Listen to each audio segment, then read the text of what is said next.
보니까, 원래 사울의 모습을 보니까 사울의 모습이 우리가 아는 것과 같은 그런 그리스도인을 닮아간, 다시 말하면 온유하고 정말 인내하고 사랑이 많은 그런 사람의 모습이 처음에는 아니었어요. 오늘 1절에 보니까 그의 모습에 대해서 표시하고 있는 한 이야기가 있죠. 여전히 위협과 살기가 등등하여 이렇게 말하고 있습니다. 위협과 살기가 등등한 사람들 여러분 눈을 보셨습니까? 그대 눈을 본 적 있어요? 눈이 막 출혈돼 있어요. 얼마나 무서운지 몰라요. 짐승보다 더 무서워요.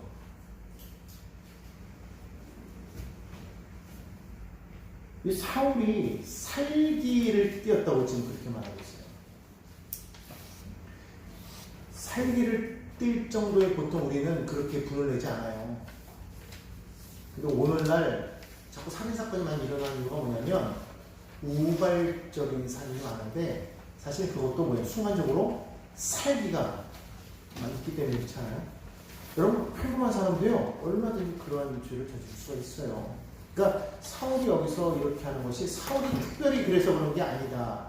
우리도 얼마든지 그럴 수 있다. 근데 오늘 여기 보니까 사울이 왜 이렇게 위협과 살기가 등등했을까? 그 성경 봤더니 그리스도의 도를 따르는 사람들은 남녀를 막론하고 결박하여서 예루살렘으로 잡아오려고 하는 그런 의도가 있었다는 것이죠. 그러니까 그만큼 그리스도의 도를 따르는 사람들에 대한 그러한 그 미움이 충만했다는 거예요. 그래서 어디까지 가느냐? 유대 지역이 아닌 유대 지역을 넘어서 그 위쪽으로 가면 시리아거든요. 지금의 시리아지요. 그 시리아의 다메섹, 지금으로 말하면 다마스커스. 그 지역까지 지금 대제사장에게 공문을 받아가지고 합법적으로 잡으러 진 거예요. 그 멀리까지. 이방의 땅까지. 굳이 그럴 이유가 없는데도 불구하고 거기까지 완전히 그 뿌리를 뽑아서 발번성을 하겠다. 그런 마음으로 지금 나아가고 있는 거니까 거기까지 나갈 정도니까 얼마나 지금 막 그냥 막 살기가 막 등등한지 어느 정도인지 알겠죠. 막 곁에만 가도 막 죽을 것만 같은 무서운 그런 포악하고 무자비하고 악랄함이 여러분 느껴지지 않습니까? 이게 지금 바울의 모습이었다는 거예요. 이 모습에서 어디에서 그 온유한 바울을 찾을 수가 있어요? 없어요. 사울이 왜 그렇게 행동했냐면 사울은요 비록 다소라는 이방 땅에서 태어난 로마 시민권자였지만 그러나 그는 스스로를 로마 시민권자를 자랑하기보다는 뭘 자랑했어요? 나는 바리새인 중에 바리새인, 베냐민 지파로서. 베냐민 지파라고 말하는 건 뭐냐면 마치 우리나라 사람들이 조선 왕조가 전주희 씨 그 가문이잖아요. 그러니까 전주희 씨 가문에 뭐 몇 대서 뭐 이런 얘기 많이 하죠. 이 말을 하는 건 뭐예요? 우리 조상이 왕이었다라는 걸 뜻하는 거잖아요. 내가 베냐민 지파다라고 말하는 건 뭐예요? 우리가 초대 왕의 가문이야라고 지금 말하고 있는 거예요. 베냐민 지파 사람으로서 나는 바리새인 중에 바리새인이요 율법에 능한 자요 특별히 당대의 유명한 율법학자였던 가말리엘의 문화생이다라고 그는 자신을 표현하고 있어요. 그러니까 그만큼 율법에 철저했던 로마 시민권자요 이방의 땅에서 태어났음에도 불구하고 그는 자신이 그것보다는 더 먼저 누구다? 나는 철저한 정통 유대인이라는 거예요. 거기에 더 목매어 있던 사람이 사울이었다라는 거예요. 그렇기 때문에 그의 눈으로 보았을 때에는 이 예수의 도를 따르는 사람들은 뭘로 본 거예요? 이단자였던 거예요. 하나님을 모욕하는 사람이었다는 것이죠. 자기가 그렇게 철저하게 믿는 유대교의 율법을 어기는 그런 사람들이었다는 거예요. 그러니 이런 사람들을 가만히 둬야 되겠어요? 아니죠. 당연히 붙잡아다가 그 모든 뿌리 뽑는 것을 당연하다라고 그는 생각했다라는 거예요. 그러니까 그거를 잔인하다, 잔혹하다라고 전혀 그는 느끼지 않았다라는 거예요. 왜 그러냐? 잘못된 신념, 잘못된 가치관에 사로잡혀 버리면요, 그게 잘못됐다는 걸 모르기 때문에 그것이 합법화되어지고 정당화되어 버려지는 거예요. 그러니까 여러분 보십시오. 우리 일제시대 때도 마찬가지고 우리 6.25 전쟁 때도 마찬가지고 어떤 다른 그 이념에 사로잡힌 사람들은 어때요? 상대 이념에 사로잡힌 사람들을 무자비하게 죽이잖아요. 그거를 해놓고 나서도 그들이 내가 누군가를 죽였다, 살인했다, 두려워, 겁나나 죄졌어 이렇게 말합니까? 아니에요. 당연히 이놈은 죽어 맞다는 건 자기는 의로운 일을 해냈다고 하는 거예요. 이러니까 이 잘못된 신념, 잘못된 가치관이 얼마나 위험하고 무섭고 사람을 변화시키는지 몰라요. 사울이 지금 그랬다는 거예요. 사울에게 있어서는요, 그리스도인들은 절대로 불쌍한 사람들이 아니에요. 자기가 이렇게 하는 것은 죄가 아닌 거예요. 하나님을 모욕하고 율법을 어기는 이 자들을 어떻게 가만히 둘 수가 있겠어요? 그러니까 아예 그냥 붙잡아다가 멀리까지 가서라도 그들을 붙잡아다가 그들을 감옥에 가두고, 심지어는 스데반이 죽을 때 그 거기 동조했던 것처럼 이들은 죽어 마땅한 자라고 여기고 있었다라고 그렇게 볼 수가 있게 된다라는 것이죠. 크리스천들도 마찬가지로 우리가 잘못된 그런 믿음, 잘못된 가치관을 갖게 되면요, 이게 정말 무서워요. 옛날 그 중세시대 때를 보면은요, 여러분 십자군 전쟁 아십니까? 이 십자군 전쟁이 처음에는요, 이 예루살렘 성이 그 이슬람 교도에 의해서 거기가 그 점령당하잖아요. 그래서 하나님의 성지가 그 이슬람 교도에 의해서, 이방 종교에 의해서 거기가 점령당하니까 그 땅을 회복하자는 그러한 의도를 가지고 처음에는 모였다는 거예요. 처음에는 그 의도가 좋았어요. 그래서 첫 번째 전쟁에서는요, 크게 승리를 합니다. 근데 그 다음 십자군 전쟁 때부터는 이게 문제가 생기기 시작하는 거예요. 그 다음부터는 왜 하느냐? 이제는 그것을 점령하고 나니까 누가 더 공이 많으냐예요. 누가 더 여기에서 얻을 지분이 많으냐에 관심과 초점이 맞춰지는 것이죠. 그러다 보니까 서로 나라마다 거기에 초점을 맞추다 보니까 이득을 위해서 참여를 하게 되는 거예요. 그러다 보니까 목적이 바뀌니까, 의도가 바뀌니까 변질되기 시작합니다. 그 다음부터는 여러 차례 십자군 전쟁이 있었지만 한 번도 이기지 못해요. 그리고 계속 그렇게 나아가면서 그들은요, 이 십자군 전쟁이 하나님께서 자신들을 택하셨고 저들은 택하지 않은 이방 족속들, 개 같은 놈들이기 때문에 우리가 얼마든지 가서 무자비하게 멸하고 죽여도 된다라고 생각했다라는 거예요. 잘못된 신념이죠. 잘못된 믿음이죠. 잘못된 가치관이죠. 물론 그들을 변화시켜서 하나님의 자녀로 만드는 게 맞아요. 그런데 나만 옳다, 저들은 틀렸다 해서 그들을 잔인하게 그들을 살해하고 그들을 죽였을 때 과연 하나님께서 그것을 옳다 하시겠는가? 결국 그들의 그 십자군 전쟁은요, 어떻게까지 타락하게 되냐면요, 중간에 보면은 소년 십자군이라는 게 창설되거든요. 어린 소년들을 통해서 정말 순수한 그들을 통해서 나아가면 하나님께서 도우셔가지고 이 싸움에 승리하게 될 거라는 그런 말로써 어린 아이들을 모집을 해요. 미성년자 아이들을 모집해가지고요, 그들을 십자군으로 내보내는 거예요. 전쟁터로. 그렇게 해서 전쟁터로 갔으면 그나마 야, 의도가 맞구나라고 했을 텐데 그들이요, 전쟁터로 나가는데 사라져버렸어요. 어떻게 된지 아십니까? 말은 그렇게 해서 내보내 놓고서는요, 이 어른들이 얘네들을 노예로 팔아버렸어요.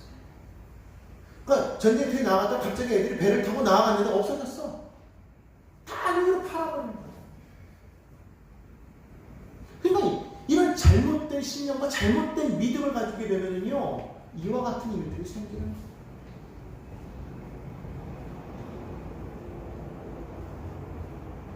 여러분, 예수님께서는요, 저들이 나를 십자가에 못 박으려고 할 때 그걸 모르셨겠습니까? 아셨단 말이에요. 그러면서도 예수님은 십자가에서 뭐라고 하셨습니까? 용서하셨다. 주님, 저들을 용서해 주십시오. 저들이 왜 일을 하는지 모릅니다. 알지 못합니다. 용서해 주십시오. 그렇게 말을 했다는 거예요. 그러면서 자신을 못 박은 로마의 군인들, 그리고 자기를 십자가에 못 박으라고 내어줬던 많은 그런 사람들을 주님은 용서하셨다.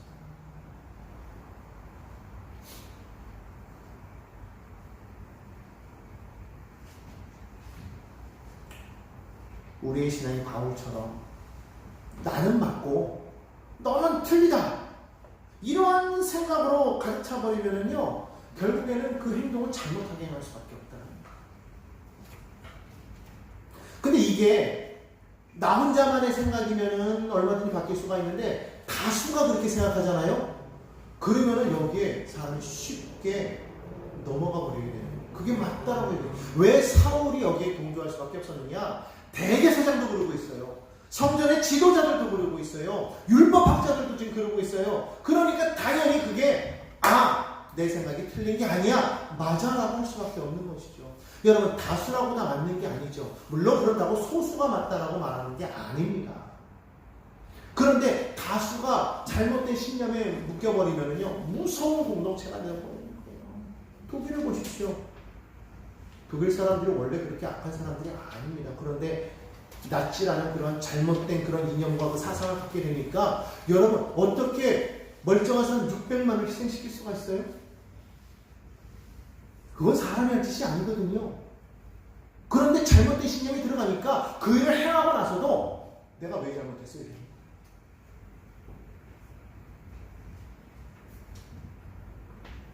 누가 선이냐, 누가 정이냐, 누가 옳으냐를 말하기에 앞서서 정말 우리 크리스찬들은요, 하나님 앞에 내가 어떻게 서 있는가를 우리는 제대로 봐야 된다는 거예요. 우리가 그러지 못하면은요, 자칫 나는 바르다라고 생각하는 그런 관점 속에서 나를 바라보니까 내가 삐뚤어져 있어도 내가 삐뚤어져 있는 줄 모르는 거예요. 우리가 잘 아는 어린 우화 있잖아요. 어미개와 아기개.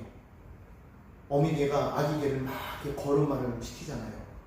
아기개가 막 이렇게 걸으니까 어미가 이렇게 보다가, 야야야, 너는 왜 그렇게 앞으로 못 걷고 옆으로 걷니? 예, 앞으로 걸어야지. 날 봐. 그래서 자기는 어떻게 해?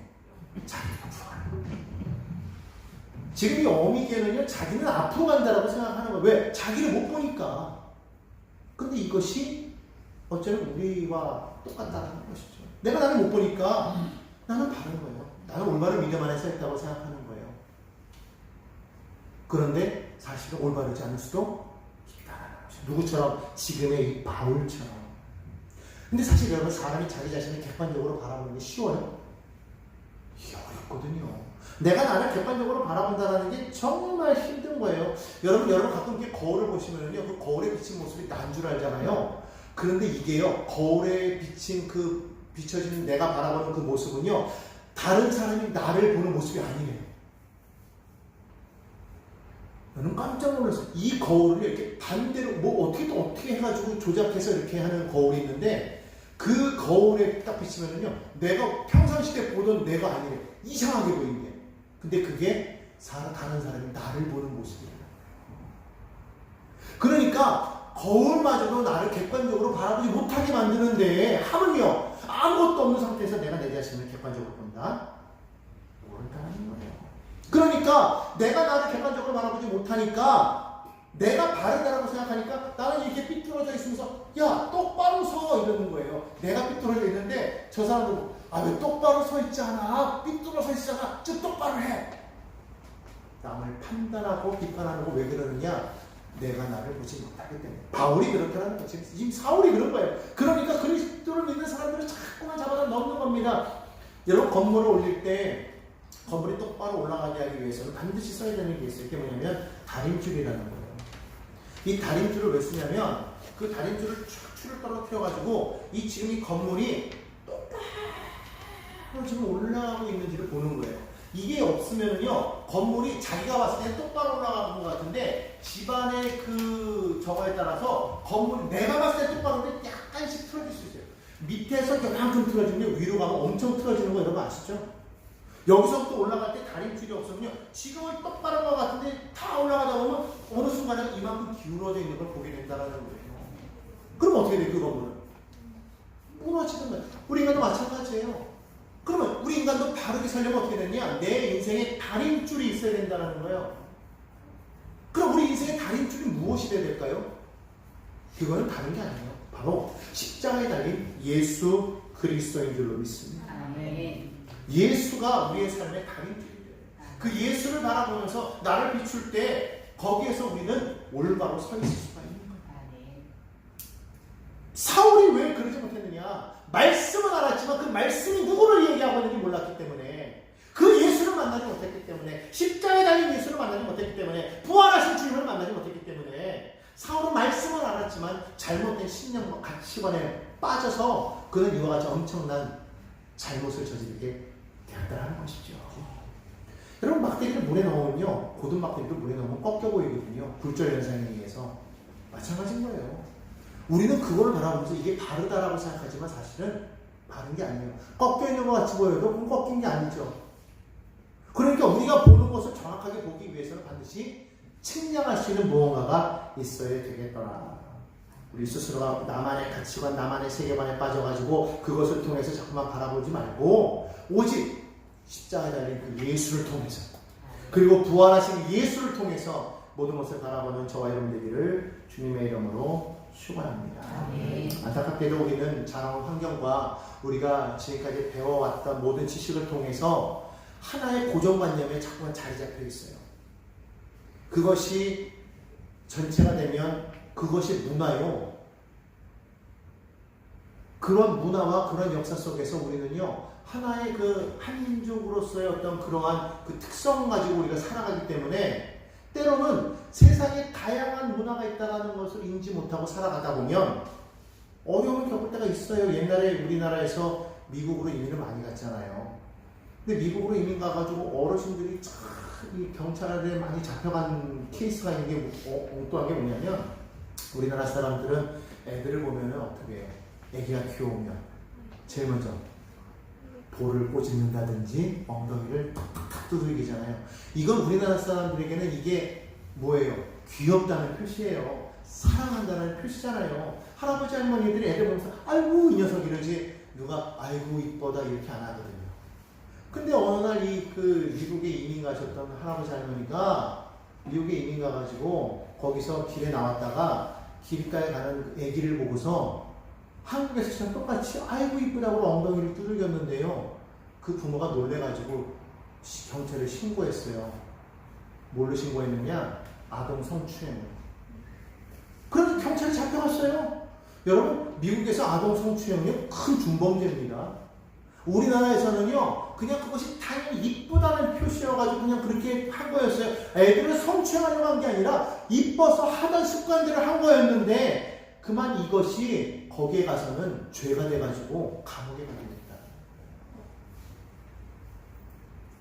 그러니까 여러분, 우리가 지금 가지고 있는 이러한 그 고정관념, 잘못된 가치관, 잘못되는지 아닌지도 모르지만 그런 것으로 우리가 살아갈 때에 얼마나 우리 믿음의 생활하는데 어려움이 있다는 걸 우리가 분명하게 안다면 우리는 어떻게 될 것인가? 예수 그리스도를 온전히 마음 가운데 모셔드려야 되겠다라는 것입니다. 결국 사울이 그러지 못했던 것은 예수를 만나지 못했기 때문에. 그런데 여러분, 얼마나 불쌍해요. 정말 그가 행했던 모든 것이 올바르다고 생각하고 그것이 정의라고 생각하고 살아왔을 텐데, 그리고 지금 그렇게 열심을 내고 있는데 예수를 만나지 못해서 이와 같이 행동하고 있으니 얼마나 불쌍합니까? 우리가 십자가 달린 예수, 부활하신 예수를 우리가 만나야만 제대로 바라볼 수가 있는데 말이죠. 그런데 바로 그때, 바로 지금 다메섹으로 그 믿는 사람들을 잡으러 가고 있는 그때에 주님이 사울을 찾아주셨다는 거예요. 여러분, 이게 은혜예요. 그게 잘나서가 아니라 그를 찾아왔을 때 그를 만나는 게 은혜예요. 주님은요, 지금도 누구를 통해서도 많은 사람들을 좀 찾아가고 계세요. 그걸 만난 사람은 은혜가 되는 거야. 우리도 마찬가지인 거예요. 우리도 예수를 만났기 때문에 지금 여기 있는 거 아니겠습니까? 우리가 하나님을 믿는다고 하면서도 여전히 내 자신의 가치관과 사고에 잡혀서 그렇게 하나님의 뜻을 알지 못하고 살아가고 있었는데, 예수를 만났단 말이에요. 그러니까 어떻게 되는 거예요? 내 가치관이 깨어져 버려야 되는 거예요. 현대인들이요, 요즘에 보면은 현대인들이 가장 큰 특징 가운데 하나가 뭐냐면요, 이 분노가 조절이 안 된다는 거예요. 그렇게 분이 많아요. 막 가슴에서 막 그냥 분이 막 넘쳐나니까요, 막 조금만 뭐 하면은 막 때리고 폭행하는 거는요, 뭐 장난도 아니에요. 차 타고 가다가 조금만 잘못하면은요, 이제는 큰일 나요. 제가 가끔 차 타고 가다 보면 막 잘못하는 거 보면 막 뭐라고 그러거든요. 옆에서 난리가 납니다. 그러지 말라는 거예요. 왜? 잘못 얘기했다가는요, 맞는데요. 근데 진짜로 그럴 것 같더라고요. 자, 그런데 여러분 보십시오. 세상 사람들이요, 지금 아무리 뭐라고 그래도 다들 물어보면 저마다 나는 바르다고 다 얘기해요. 세상에 나서 물어보십시오. 길 가는 사람 뭐 물어보십시오. 당신 잘못 살고 있지? 천만에요. 난 똑바로 살고 있어. 나 같은 사람 어디 있어? 나는 바르게 살고 있어. 나는 정직하게 살고 있다라고 사람들은 말을 합니다. 그런데 그 사람들이요, 뭐라고 말하냐면 이렇게 얘기해요. 그런데 나는 그런데 저기 있는 저 사람들은 그렇게 살지 못해. 그래서 저 사람들은 잘 먹고 잘 사는 거야. 사업할 때도 정식적으로 하지 않고 사기치고 거짓말하고 속이고 빼앗기 때문에 잘 되는 거야. 저런 사람들이 왜 잘 돼? 나는 똑바로 살고 있는데 나는 왜 뭐 안 돼? 그러니까 내 안에 뭐가 생겨요? 분이 생기는 거예요. 여러분 그런 거 아니겠습니까? 다른 사람들이 다 잘 되는 거는요, 잘못해서 잘 되는 거고, 나는 바르게 하고 있는데 나는 안 되고 있어요. 그러니까 막 사람들이 막 부자들을 미워하는 거예요. 잘 되는 사람들을 막 미워하는 거라고 저는 그렇게 생각한다는 것이죠. 그러니까 그들이 뭐라고 말하냐면 세상이 불평등하다 그렇게 말을 합니다. 근데 참 재밌는 게 뭔지 아십니까? 그런 사람들도요, 강자 앞에 서면은요 조용해요. 그리고 약자 앞에서는요 강해진다는 거예요. 그게 얼마나 비겁한 세상입니까? 세상 사람들은요 다 똑같다는 거예요. 남을 비판하지만 결국 자기 자신도 자기가 가지고 있는 조그만 힘을 이용해가지고 어떻게 하든지 자기 자신에게 유리한 쪽으로 끌어가려고 하고 이득을 얻으려고만 하는 것이 요즘 사람들이라는 거예요. 여러분 크리스찬들은 그래서는 안 되겠다는 것이죠. 이렇게 살기 등등한 세상 속에서 우리 크리스찬들은 어떻게 살아야 될 것인가를 우리는 분명히 생각하면서 살아야 될 줄로 믿습니다. 자, 어쨌든 그렇게 주님이 찾아오셔서 바울에게 말합니다. 바울아, 네가 왜 나를 핍박하느냐? 여러분 생각해 보십시오. 바울이 예수님을 핍박했다고 어디 말하고 있습니까? 그런데 예수님은 바울을 보고 말합니다. 너 왜 나를 핍박하니 말하고 있어? 여러분 우리가 알게 모르게 예수님을 핍박하던 그런 시절이 있었다는 걸 여러분 기억해야 돼요. 여러분 우리가 알게 모르게 주님을 우리가 핍박하고 주님을 괴롭힌 적이 있었다는 걸 기억해야 됩니다. 더 중요한 게 뭔지 아십니까? 지금도 그러고 있을지도 모른다는 거예요. 알고 그러면 회개라도 하지 모르고 그러는 게 너무나 많기 때문에. 바울은 몰랐어요. 자기가 예수가 정말로 하나님의 아들인지 몰랐기 때문에, 예수가 정말로 부활했다는 걸 몰랐기 때문에 그는요 핍박했던 거예요. 괴롭혔던 거예요. 솔직하게 여러분 아예 모르는 건 아니에요. 예수가 부활했다는 소문은 들었어요. 여러분 그만 들었습니까? 다 들었어요. 소문이 났어요. 대제사장도 들었고요. 성전 지도자들도 들었고요. 다 들었어요. 들었는데도 불구하고 그건 소문은 소문일 뿐이라고 생각했다는 거. 왜? 들었지만 내가 보지 못했기 때문에, 만나지 못했기 때문에 그는 그랬다는 거예요. 그러니까 그가 그렇게 핍박하고 그렇게 믿는 사람들 가다가 감옥에 가두고 막 했는데 예수께서 말하는 거예요. 너 왜 나 핍박하니? 몰랐다. 여러분 모르면 죄가 안 됩니까? 모르면 용서가 돼요? 아, 나 모르고 사람 죽였는데요? 아, 몰랐는데요? 여러분 용서가 됩니까? 아니죠. 모르고 그랬기 때문에 어느 정도 참작은 돼도요, 죄는 죄인 거예요. 어느 정도는 강해질 수는 있겠지만 그래도 그 죄에 대한 벌은 받는 거예요. 몰랐다고 여러분 해결됩니까? 아, 나 몰랐기 때문에. 여러분 절대로 그런 거 없어요. 무지가 죄라는 걸 여러분 알아야 돼요. 그렇기 때문에 알아야 되는 거예요. 여러분 믿는 사람들이 자꾸 죄를 지어서 아, 몰랐어요 이러면 안 되고, 우리는 어떻게 되냐면 하나님 앞에 기도해야 되는 거예요. 하나님 우리에게 지혜를 주시옵소서. 깨닫게 하여 주옵소서. 그래서 죄의 자리에 머물지 않도록 하나님 우리가 알게 하여 주옵소서. 우리 기도에 성령이 나를 도와주세요. 내가 나도 모르게 꾸짖을 시간에 내가 죄의 자리에 들어가지 않도록 성령님 나를 붙들어 주세요. 악한 원수가 일단 나에게 와서 알게 모르게 막 생각을 불어넣어줄 때 요거는 마귀가 주는 생각이라는 게 딱 들어오면은 막아놓을 텐데 여러분 그걸 모르기 때문에 문제가 되는 거예요. 이게 마귀가 주는 생각인지도 모르게 내 안에 싹 들어와가지고 나도 모르게 그 일을 행동하게 버리니까 나중에 돌이켜보면 이게 마귀가 주는 생각이구나. 그제 아니까 문제가 되는 거예요. 그래서 우리는 기도해야 되는 거예요. 성령님 나를 도와주옵소서. 지혜를 구해야 되는 것이죠. 아무튼 바울이 모르기 때문에 주님 앞에 말할 수밖에 없어요. 나는 모르니 내가 언제 주님을 핍박했겠습니까? 그랬겠죠. 그런데 오늘 여기 성경에 보니까요, 바울이 그렇게 말할 때 다른 말을 한 거 없어요. 그냥 주님 누구십니까? 라고 밖에 안 했어요. 그때 예수님께서 자신에게 말할 때 나는 네가 나를 핍박하는 예수라고 말. 거기서 그는요 누굴 만난 거예요? 진짜 예수를 만난 거예요. 빛 가운데, 그 하늘에서 빛 가운데, 광채 가운데 서 계신 주님을 만난 거예요. 여러분 그 순간 바울이 어땠을 것 같아요? 자기가 지난 오랜 세월 동안 어려서부터 가져왔던 그런 신념과 가치관이 지금 한순간에 무너지는 순간이에요. 자기가 이든 유대의 괴수요, 하나님을 모욕하는 자라고 생각했던 그 예수, 부활은 무슨 부활이야, 그거는 저들이 지어낸 말이야 라고 생각했는 그 예수가 지금 자기 앞에 나타나는 거예요. 순간 그의 모든 신념과 가치관과 자기의 모든 열정과 지금 행동의 모든 이 기준점들이 다 무너져가는 그 순간에 바울은요 충격을 받았을 거예요.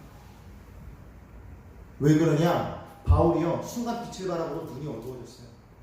앞이 안 보였단 말이에요. 여러분 같으면 갑자기 눈이 어두워지면은요 어떨 것 같아요? 나 같으면 갑자기 눈이 안 보이면 이거 왜 이러지? 왜 앞이 안 보여? 불 켜! 어떻게 된 거야? 막면서 막 하지만 나중에는 내가 안 보인다는 걸 알게 되면 어떻게 됩니까? 막 정신적인 막 장애에 걸릴 거예요. 막 공황장애에 걸려서 막 그냥 막 사방을 헤치면서 어쩌면 막 미쳐버릴지도 몰라. 근데 바울은 어떻게 하고 있어요? 그냥 멍하니 있어요. 왜 그랬을까요? 충격을 먹은 거야. 지금 안 보이는 게 문제가 아닌 거예요. 자기가 지금 미워했던, 자기가 지금 죄인의 괴수요, 잘못된 사람이라고 생각했던 그 예수가 사실 알고 보니까 정말 하나님의 아들이었던 거예요. 부활의 주님이 되셨던 거예요. 그 주님을 만나니까 지금요 멘붕이 온 거예요. 지금 뭐 앞이 보이고 안 보고가 문제가 아닌 거예요. 사람들이 그를 끌고서 담에 속으로 갑니다. 그리고 그를 방에다 집어넣습니다. 근데 거기서 그는요 아무 생각도 할 수 없었어요. 뭐 정신없었겠죠. 생각했겠죠. 내가 지금까지 뭐 때문에 살아왔던 거, 나는 뭐를 위해서 나는 이렇게 열심을 내었던가, 내가 지금까지 했던 거 다 뭐지? 내가 살아왔던 삶의 근간이 다 무너질 때 여러분 얼마나 충격이었겠습니까? 그런데 여러분 이것을 알았어요. 그가 사흘 동안 식음을 전폐해가면서 그가 그 고민 가운데 빠져들었을 때 그 마음 가운데 깨달아졌던 것을, 나는 지금껏 거짓된 삶을 살았구나, 잘못된 삶을 살았구나. 여러분 그것을 깨닫는 게 얼마나 큰 축복인지 몰라요. 왜냐하면 그것이 깨어지는 그 순간 그의 삶은 새로운 삶으로 변화되기 때문에. 부활의 주님을 만나는 그 순간 그는 꼬꾸라졌다는 거예요. 여러분 부활의 주님을 만나지 않으면요 꼬꾸라질 수가 없어요. 부활의 주님을 만나지 않으면 변화가 되지 않습니다. 부활의 주님을 만나지 않으면요 내 삶에 새로워지는 역사가 없게 된다는 거예요.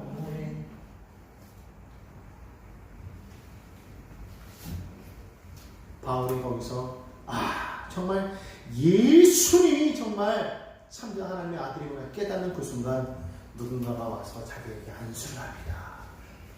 하나님께서 그에게 말씀하셨어요. 아나니아라는 사람에서 내게 안수할 거야. 실제로 와서 안수를 합니다.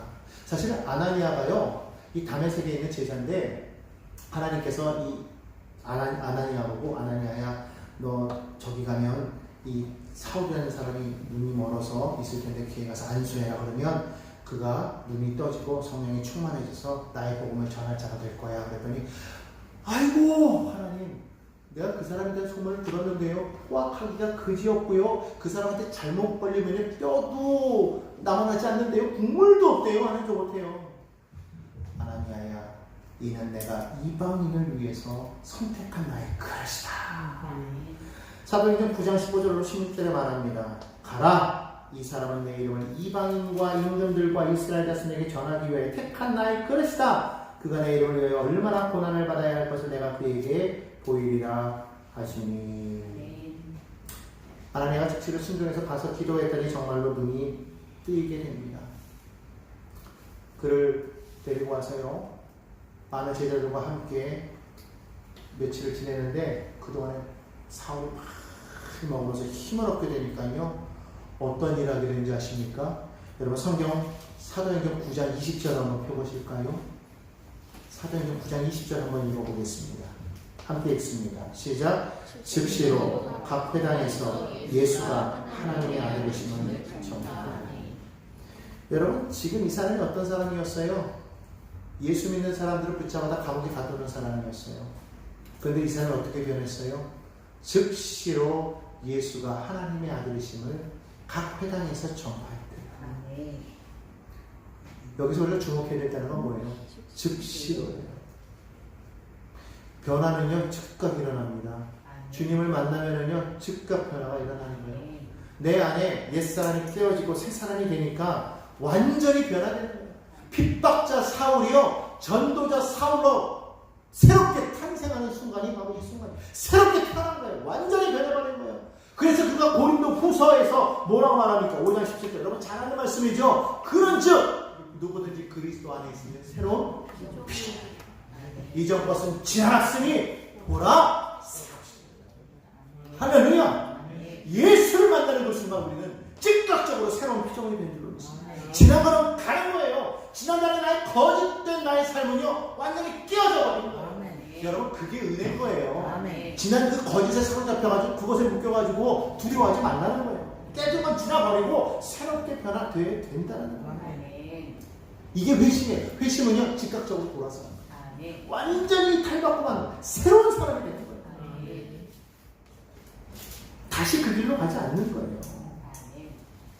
여러분 이 모습이 얼마나 그것이 뚜렷하게 드러났던지요. 그 주변에 있던 유대인들이 깜짝 놀라는 거예요. 사울의 변화를 보고. 변화가 보여야 돼. 여러분 아십니까? 야, 저 사람 저거 남동꾼 아니었어? 저 사람 저거 뭐 일만 열심히 했지 보면은 그냥 세상적이고 뭐 그랬던 사람 아니야? 술꾼에 뭐 놀기 좋아하고 성격 포악하고 싸움 잘하고 그랬던 사람 아니야? 야, 저 어떻게 되는 거야? 완전히 달라졌네? 새 사람이야? 이야, 이게 되어야 된다는 거예요. 유대인들이요 사울을 보면서 놀란 거예요. 그 살기 등등의 그 살기가 다 사라졌어요. 눈에서요 도끼가 빠졌어요. 막 긴장되고 막 딱 하고 있던 몸이요 예수를 막 증거하기 시작. 그 입에서 예수가 하나님의 아들이네요. 이게 말이 됩니까? 유대인들이 얼마나 당황했겠어요. 근데 여러분 즉시로 뭐합니까? 며칠 지나니까요 자꾸 오르니까 얘가 아니다. 얘 죽이자. 왜? 얼마나 열심히 전하는지 이거 얘 죽이지 않았다는 거예요. 성경 보니까 이 사울을 죽이려고 모여서 막 작당했다는 거예요. 작당 공모를 했다는 거예요. 자, 그런데 그거를 말하기 앞서서 앞으로 돌아가면 아까 아나니에게 했던 말 여러분 다시 한번 보기를 원합니다. 사도행전 9장 16절인데요. 제가 한번 읽어볼게요. 그가 내 이름을 위하여 얼마나 고난을 받아야 할 것을 내가 그에게 보이리라 하시니. 자, 여러분 하나님께서 지금 아나니에게 말씀하셔서 얘를 안수해라 이런 내가 택한 그릇이다라고 말하는데 내가 얘를 쓸 건데 지금 얘가 내 이름을 위하여서 얼마나 많은 고난을 받을 건지를 내가 보여주겠다는 거예요. 하나님께서 택하여 그릇으로 쓰는데 이 사람은 고난을 받을 거예요. 지금까지 많이 막 주 앞에서 막 그냥 주님 있는 사람들을 막 그냥 핍박하고 막 괴롭히고 시작하고 옳다 하고 막 이랬던 사람들 그냥 갖다 확 용서해버린 게 아니라 하나님께서 사명대로 쓰시는데 그 일을 위해서 너 이제 고난 받아. 너 고난을 줬으니 너도 고난을 받아. 그런데 내가 너를 붙들어 줄 거야. 말씀하셨다는 거예요. 그거를 보여줬는데요. 여러분 같으면은 예수 믿고 나면은 삶이 변화되어지고 우리 그렇게 말하잖아요. 예수 믿으면 흙길이 아니라 꽃길을 걷고, 그죠? 예수 믿으면 개천에서 용나게 되는 거예요. 흙수저가 금수저 되는 거고 막 그런 줄 알잖아요. 바울의 경우를 보면 아니에요. 예수 믿고 났더니 어떻게 돼요? 고난을 받아요. 주님의 그릇인데 쓰임 받는데 고난을 받는데요. 그런데 그 고난을 보여줬어요. 근데 바울이요. 그런데 주의 사명을 감당하는 그릇이 되어 나갔다는 거예요. 갑자기 즉시로 나갔다는 거예요. 그걸 알면서도 왜? 부활의 주님을 보니까요. 그게 문제가 아닌 거예요. 여러분 부활의 주님을 만나야 되는 게 얼마나 중요한지 아십니까? 우리는 부활의 주님을 만나야 됩니다. 그 주님을 만나면요 다른 게 무섭지 않아요. 그 주님을 만나지 못했기 때문에 이것도 두렵고 저것도 두렵고 다 무서운 거예요. 너 근심 걱정 말아라 주 너를 지키리 주 날개 밑에 거하라 주 너를 지키리 할렐루야.